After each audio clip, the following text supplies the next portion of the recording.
no planet blah. Blah, blah, blah, blah, blah, blah, blah, blah, blah.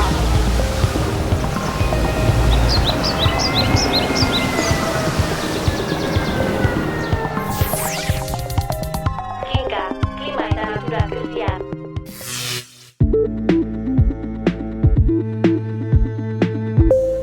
Albisteak.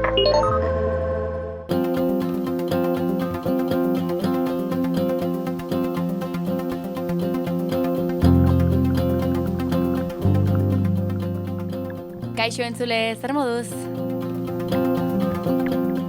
Hemen duzu Kinkaren laugarren atala entzungai, eta hoi bezala, beste ezer baino lehen azken asteotako albisteak. Lantaronen 35.500 eguzki plaka jartzeari oniritzia eman dio Jaurlaritzak. Zehazki 4 eguzki parke eraikiko ditu FV Komunion enpresak. Egindako ingurumen azterketaren arabera proiektuak kalte txikiak eragingo omen ditu. Azken aldian gainera eguzki parkeen auziak hautsak errotu ditu Araban. 187,7 kilo ontzi hondakin sortu zuen Europako Batasuneko herritar bakoitzak 2021ean. Eurostatek emandako datuen arabera. Datuak gainera badu beste irakurketa bat. Izan ere, inoiz baino ontzi hondakin gehiago sortu dute. Besteak beste 2020an baino 10,8 kilo gehiago pertsona bakoitzeko. Nazioarteko Energia Agentziak deskarbonizatzeko urrats handiagoak eskatu ditu. Ohartarazi du prozesua bizkortu ezean lurra 2,4 gradu berotuko dela 21. mendean. Halaber, esan du erregai fosilen erabilerak 2030ean joko duela goia. Gizakiarentzat bero jasanezina agertzea, lurpeko urak agortzea eta espeziak bizkor desagertzea dira Nazio Batuen Erakundeak identifikatu dituen atzera bueltarik gabeko 6 puntuetatik 3. Horiei aurre egiteko eskatu du egungo krisia eragiten duten arrazoiei kasu egiteko. Esako urtegiko lanak eten dituela aitortu du Ebroko Ur Konfederazioak, proiektuaren 4. modifikazioa tramitatu bitartean. Erakundeak jakinarazi du presaren gainezka bideak moldatuko dituela, urtegia handitzeko lanen proiektuan. Duela 22 urte hasi zituzten lanak. Urdaibaiko Guggenheimen aurkako manifestazioa egin zuten larunbatean Gernika-Lumon. Urdaibai ez dago salgai lelopean egin zuten ekintza, eta salatu zuten proiektuak ez diela eskualdearen beharrei erantzuten. Halaber, nabarmendu zuten kalteak eragingo dituela. Horiek albiste nagusiak eta jarraian beste erabateko lerroburuak. Gaurko saioan gas ezagun bati buruz. Gaur Kinka podcastean, metano isuriak, iraupen laburra, eragin handia.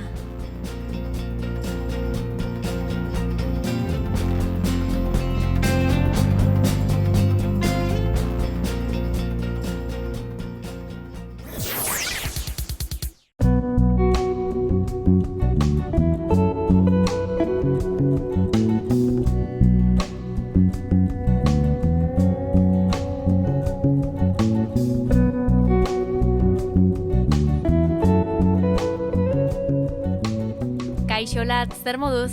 Ondo nagore eta zu? Primeran. Ea, zeri buruz hitz egingo dugu gaur? Esango nuke ezagutzen ez duzun termino bati buruz. Ui, nola dakizu? Ez da hain ezaguna ala? Pentsa, ze agian ez duzu entzun ere egin. Uix, esan zein da gaurko hitza? Egalotxa. Egalotxa? Ez nagore, ez dut inoiz entzun. Zer da egalotxa? Adi, hegazkinez bidaiatzeak ematen duen lotxa da egalotxa. Ui, hegazkinez bidaiatzeak ematen duen lotxa? Ez nuen hori espero. Bai, horixe da, suedieraz flickscam esaten zaio, edo horrelako zerbait, eta ingelesez flight shame. Eta euskaraz, egalotxa. Hori da, izan ere, badakizu olatz zenbat kutsatzen duen hegazkinez bidaiatzeak? Asko kutsatzen duela badakit, baina zehazki zenbat arrastorik ez. Air Transport Action Groupen datuen arabera, mundu osoan garraioarekin lotutako emisioen 12% eragiten du abiazioak. Eta kopuru hori gainera, handiagoa da Europako batzordearen datuen arabera. Europako batzordeak 13,9 dela esaten baitu. Garraioarekin lotutako emisioen 12 eta 14 artean eragiten du beraz abiazioak. Hori da. Aha. Urtean beraz, milioika tona CO2 sortuko da hegazkinez bidaiatzearen ondorioz. Bai, ideia bat egiteko 2019an, pandemia aurreko urtean alegia, hegazkinen sektoreak 915 milioi CO2 sortu zituen munduan. Milioika esan dut, baina ez nuen hainbeste espero. Pentsa, sektore hori indartzen ari dela, beraz, atera kontuak.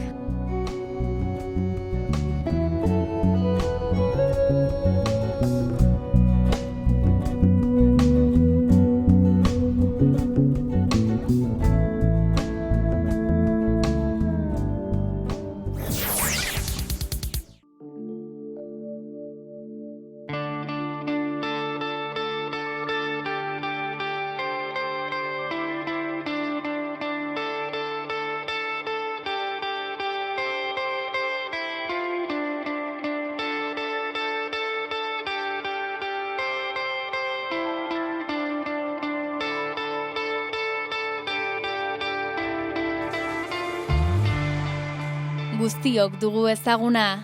Sarri agertzen da klima larrialdiari eta berotze globalari buruzko albisteetan. Saio honetan ere landu dugu hiztegiaren atalean.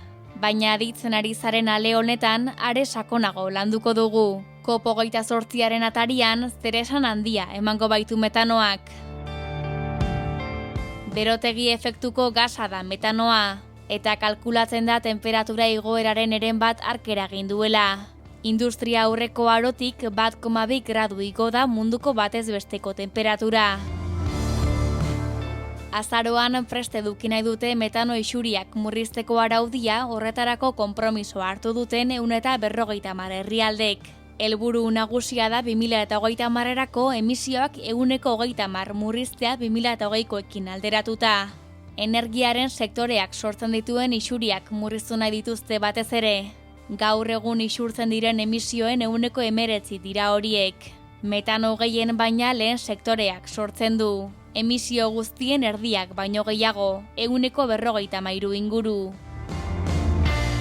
Hain justu ere, metano isurien bi sorburu horien inguruan arituko gara gaurkoan. Energiaren sektoreak sortzen dituen isuri ez batetik, eta lehen sektoreak kasu honetan abeltzaintzak sortzen dituen ez bestetik. Hasteko abeltzaintzari helduko diogu.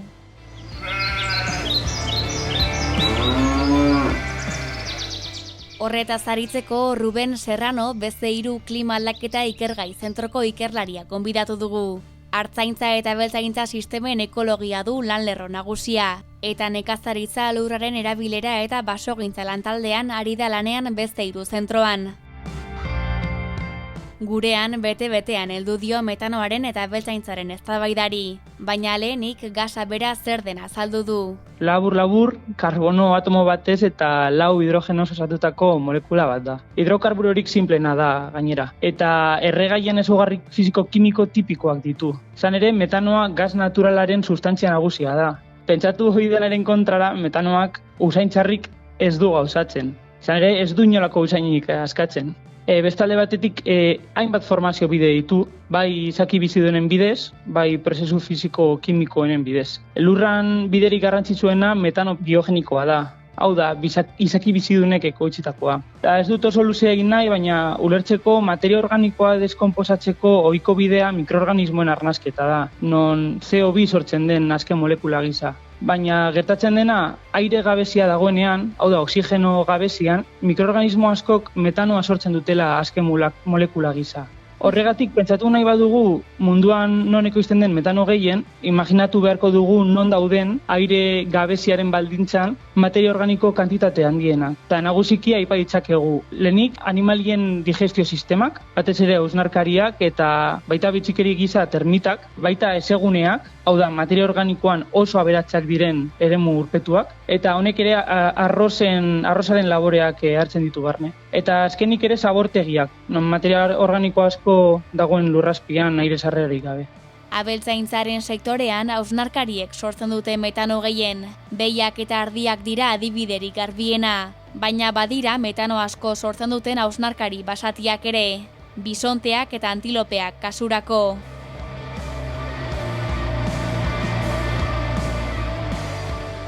Atmosferara isurtzen den metanoak eragin zuzena du lurraren berotzean.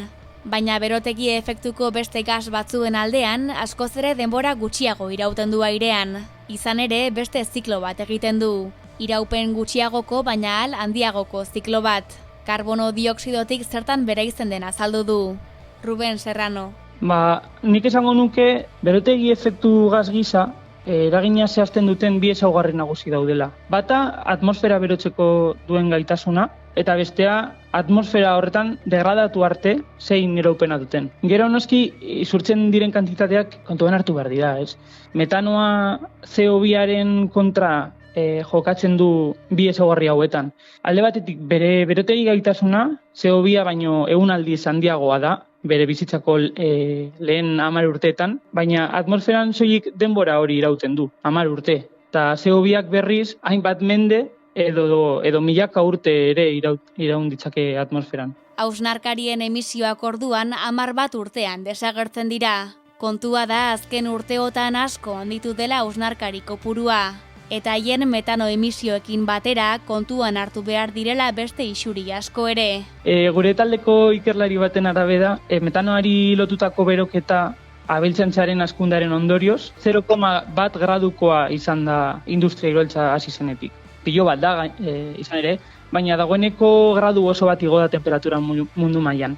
Kontua da, industria iraultzan igorritako metano hori jada ez dagoela atmosferan. Baina gaur egun hausnarkarien efektuak temperatura horri eusten dio. Nolabait metanoa karbonoaren zikloan sartuta dago, ez? Eta horregatik, eta garrantzitsua da, hausnarkari kopurua mantentzen den bitartean metano horri esleitutako temperaturaren igoera ez da aldatuko. Noski, beste alde batetik, hausnarkarien kopurua asko handitu da azken mendean. Eta gainera, metano horrekin batera, erregai fosiletatik datozen beste isuri batzuk ere igortzen dira. Adibidez, pentsua ekoizteko CO2 asko isurtzen da.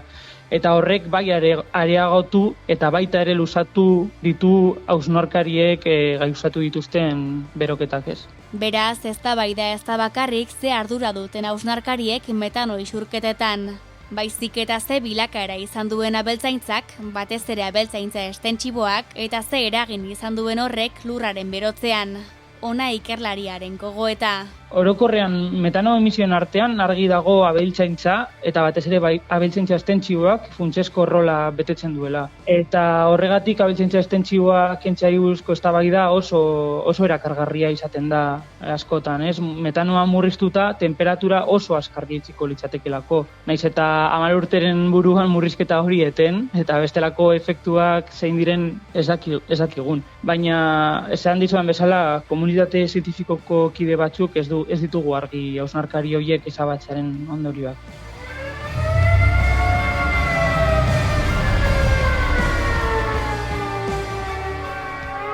Gaia aurkeztean esan bezala, energiaren sektoreak ere sortzen du isuri asko, emisioen 19% zehazki.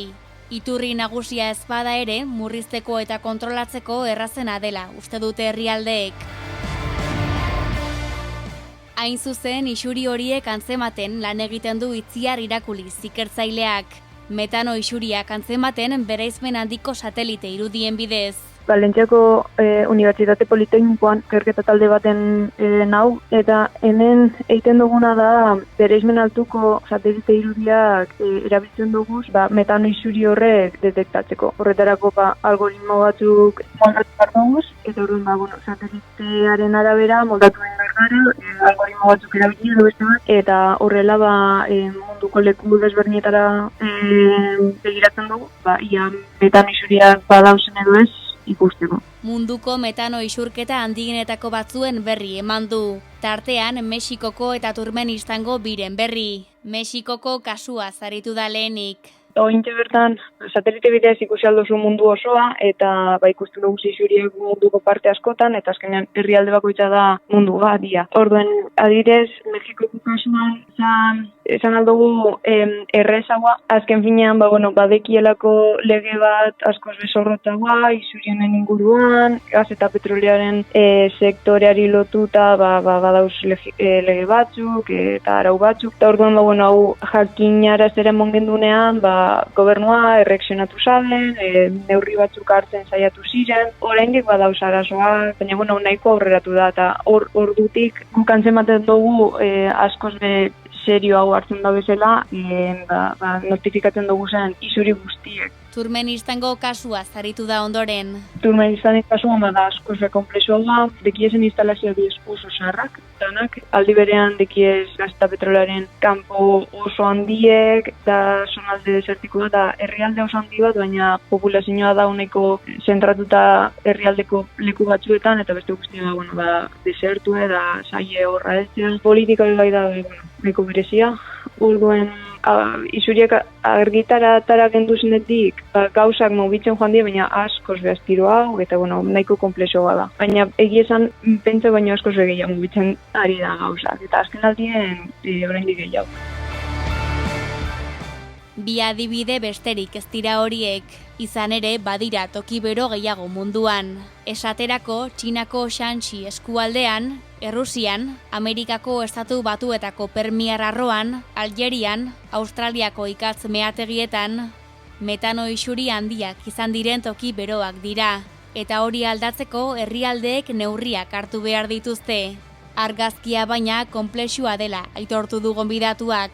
Herrialde batetik bestera asko aldatzen baita irudia. Badauz herrialde batzuk oso errez moztu alko zabiezela beraien isuriak, gehien bat gaz eta petrolari lotutakoak. Gero badauz erregai fosilei lotutako isuriak, baina ikatz minetatik datozenak horrek ez dira hain errezak mozten, baina alda. Beste batzutan adibidez Turmenistanen kasu edo beste hainbat olako herrialdetako egoera zailagoa da, instalazioa diez oso zarrak, dekiez kanpo oso handiek eta kontzientzia gitzi edo oraingoz ez diez konturatzen zein garrantzitsua dan hori egitea, eta gero horrek konpainiak, gaz eta petrolaren kanpoak esplotatzen da bezen konpainia diez nazionalak, ez die, herrialdeak berak kontrolatzen da, ez diez pribatok, orduan hortik adaltzen da bezen etekinak, jago dabe beste gauza batzuetan inbertitu eta ez bere enpresa propioan, segun kasua, baina teorikoki bada posible isurik gehienak moztea, gaz eta petrolari lotutakoak, teorikoki gero herrialdearen arabera da asko bai. Hala ere, esan du batzuetan enpresei ongi datorkiela isuriak murriztea, baina horretarako inbertsioak egin behar dituztela. Eta jakina horrek kostu ekonomiko bat dakar. Kasu askotan, konpentsatze dutzie isuriak moztea, baina horretarako inbertitu inbardozu. Eta inbertsio hori egitea, ez dakit makia mote dutzie, edo ez da ikusten momentue, edo hor inbertitzeko momenturen baten bere produkzioa eten inbardabe, instalazio berriak ipini, eta gero ja, hortik urte batzutara hasi altzara ikusten zelan konpentsatu indotzun inbertsio hori egitea. Eta konpentsa binalda, adibidez askotan enpresa batek bere produkzioa zentretan badan petroleoa hartzera, petroleoa ataratzerakoan beti dau gaz komponente bat. Eta gaz komponente hori ez bere helburua erre edo bentea egiten da. Direktamente atmosfera bota. Kasu honetan inaldabena da erre beharrean edo atmosfera bota beharrean inalda hartu gaz hori eta saldu kalitate gutxi hauko gaz moduen, baina saldu. Edo aldabe berriro lurrazpian sartu, presinio gehiago onkiteko, gero produkzioa beto izeteko eta. Azkenean, dauz ikerketa asko esaten da benak, konpentsa guinan lotziela isuriak etetea, baina horretarako hori, beti inberdabe eten, edo bereien produkzioa eraren batera modifikau, aldat.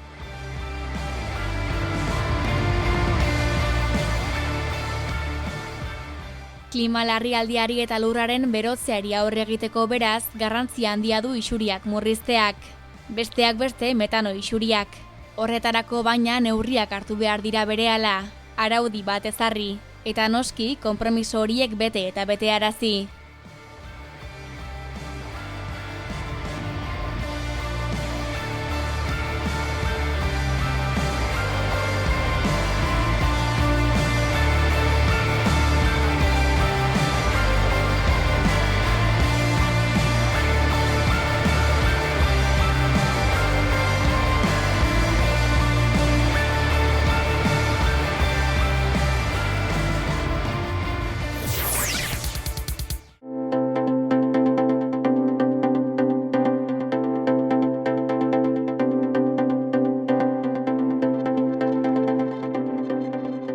Olatz, badakizu orain zeren txanda den?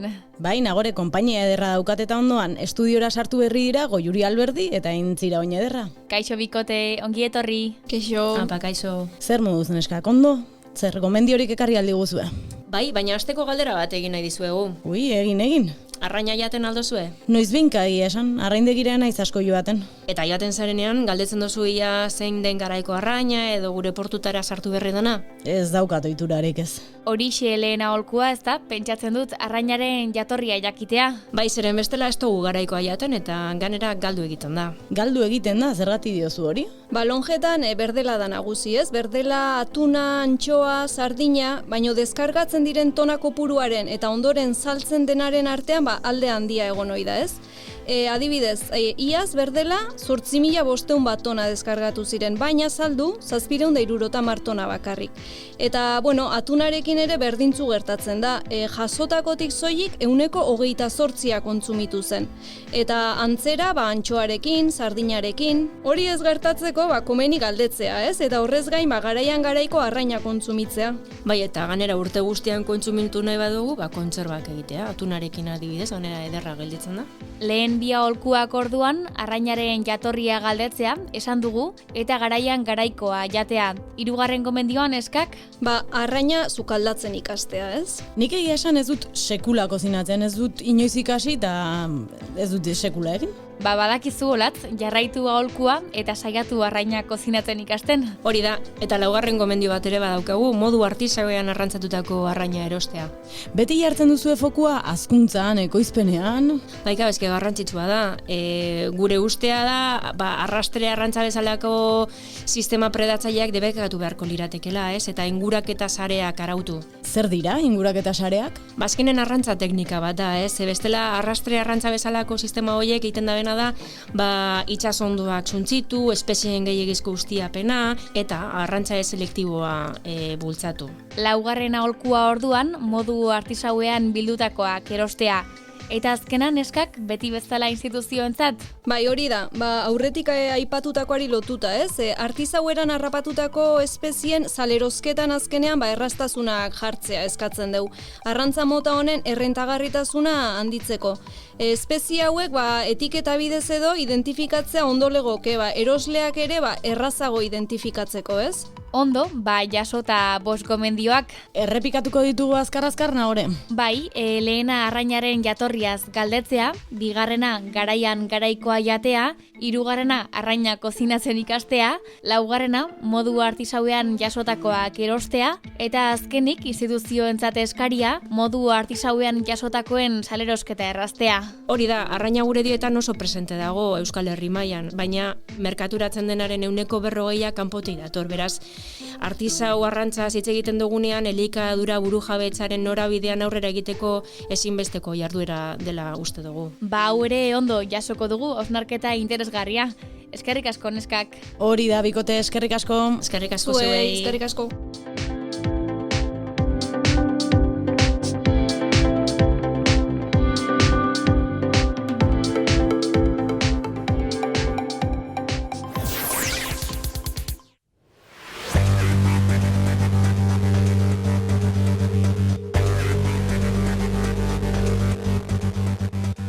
Iritsi gara azken atalera. Hemen gaude bai eta heldu gara amaierara, berri honen atalera. Hori da, beharrezkoa baitira horiek ere. Bai, oso beharrezkoak. Eta zeri buruz arituko gara gaur, zer berri hon ekarri duzu Nagore? Gaurkoan, Science aldizkariak argitaratu duen ikerketa bati buruz arituko gara. Primeran, eta zer dio ikerketa horrek? Ikerketak dio, tuntrako bioaniztasuna motelago, ari dela galtzen herbiboro handiak daude lekuetan. Nola? Herbiboro handiek tundrako biodibertsitatearen galera moteltzen dutela? Hori da. Herbiboroak animalia belarjaleak dira, ezta? Larretako belarrean edo bazkan oinarritutako dieta dutenak, ez? Eta herbiboro handiak, adibidez, elefanteak, hipopotamoak eta zebrrak, ez? Horiek egoteak beraz, berekin dakar biodibertsitatearen galera ez izatea horren galera handia. Hori da, ikerketa honek hain justu beste batzuk aipatzen ditu, baina bai, 15 urtez tundrako bioaniztasuna aztertu ondoren, iritsi dira ondorio horretara, zehazki azaldu dute 2002 eta 2017 bitartean bera egin duela tundrako bioaniztasunak temperatura igotzaren ondorioz. Besteak beste, Baina, argitu dute alde nabarmena dagoela, herbiboro handiak egon edo ez, esaterako elur oreina edo hiri musketaduna. Hain zuzen, ikusi dute bioaniztasuna bi aldiz azkarrago, galdu zela herbibororik ez zegoen sailetan. Herbiboro handi horiek zaindu egin beharko ditugu orduan.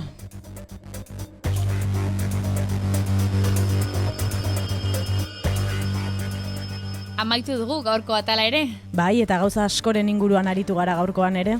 Termino berri bat ikasi dugu biztegian, egalotxa, erreportajean aldiz metanoa azaritu gara, eta aholkuen atalean arraina era jasangarrian erosteko aholkuak ekarri dizkigute Asunekeko kideek. Eta amaitu? Nola amaituko dugu?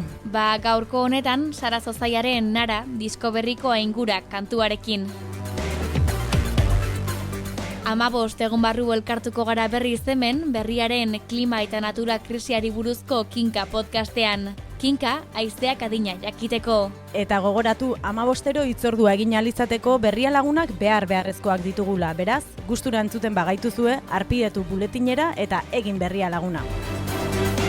Eskerrik asko Olat eta eskerrik asko baita ere uinez bestaldean zaudeten guztioi. Eskerrik asko zuri, Nagore.